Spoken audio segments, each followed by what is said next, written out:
존경하는 자원 특례 시민 여러분, 김희근 의장님과 선배 동료 의원 여러분, 관계공문 여러분, 대단히 반갑습니다. 의창 팔룡동을 지역구로 하는 더불어민주당 김묘정 의원입니다. 저는 오늘 시정질의 과정에서 보여준 관계공무원의 답변 태도와 일방적인 전임 시정에 대한 낙인 찍기에 참담한 심정을 가지고 이 자리에 섰습니다. 화면을 봐주시기 바랍니다. 지난 13일 제127회 제2차 본회의에서 사공원 민간공원 사업 특례 사업에 관련된 시정 질문이 진행되었습니다. 이 과정에서 사공원 민간 사업자의 기부 체납 요소 가운데 2019년 배제된 조수미 예술학교가 2022년 6월 사업비 변경 검증에서 공사비 내역으로 책정됐다라는 지적이 제기되었습니다.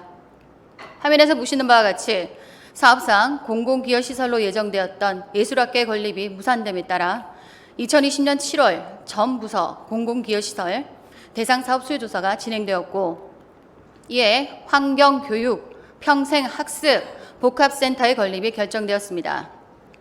사업계획 변경안 타당성 조사를 신청하는 과정에서 사업비 내역 산출표 기준 내의 부대공사비 항목에서 예술학교 공사비라는 표현을 그대로 사용한 담당 부서의 무책임하고 안일한 태도에 대해서는 반드시 질타를 받아야 할 것입니다.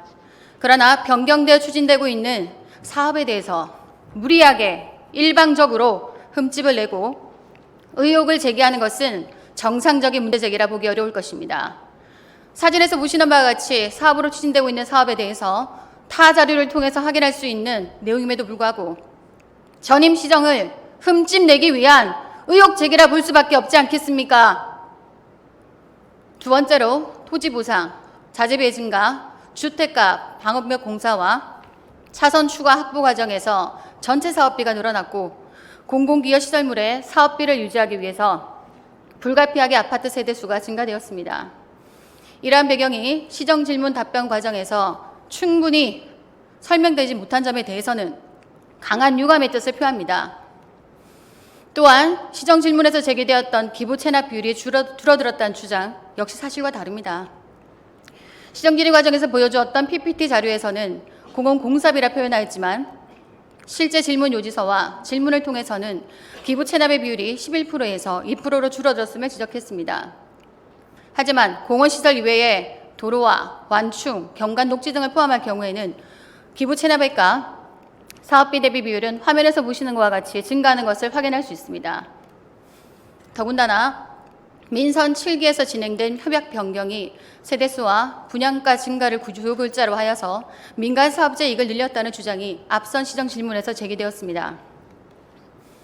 이러한 주장은 동일하게 분양가가 증가하여 민간 수익이 증가한 민선 8기의 2022년 12월에 2차 협약 변경 역시 민간 사업자 이익을 늘리는 협약이었다고 결론을 지을 수밖에 없습니다.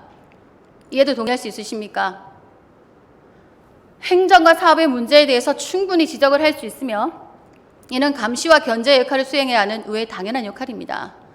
하지만 아전인수식 해석과 무리한 지적은 지양되어야 할 것입니다. 제출한 자료를 살펴보면 예술학교라는 내용이 없고 새로운 시설이 지어진다는 것은 누구나 알 수 있습니다. 심지어 사업부서를 통해 확인만 했다면 불필요한 논쟁거리입니다. 만약 시정 질문 이전에 사업부서에 확인하는 절차가 없었다고 한다면 사실관계를 명확히 밝혀야 할 의원의 역할을 제대로 이행하지 못한 것입니다. 아니면 자료를 통해서 쉽게 알 수 있었지만 모른 척했다면 전임 시장과 사업을 정쟁거리로 만들고자 가짜뉴스를 만들어서 의혹을 조장했다면 반드시 그에 대한 합당한 책임을 져야 할 것입니다.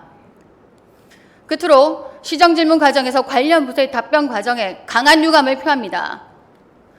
전임 시정에서 진행된 일이어서 그렇습니까? 아니면 아직 업무 파악이 되지 못해서입니까? 적극적으로 구체적으로 의원의 질의에 대답과 설명이 이루어지지 못하고 또한 기존 질의서에 없는 질문이라는 이유 하나만으로 답변을 회피해서 논란은 더욱 커졌습니다.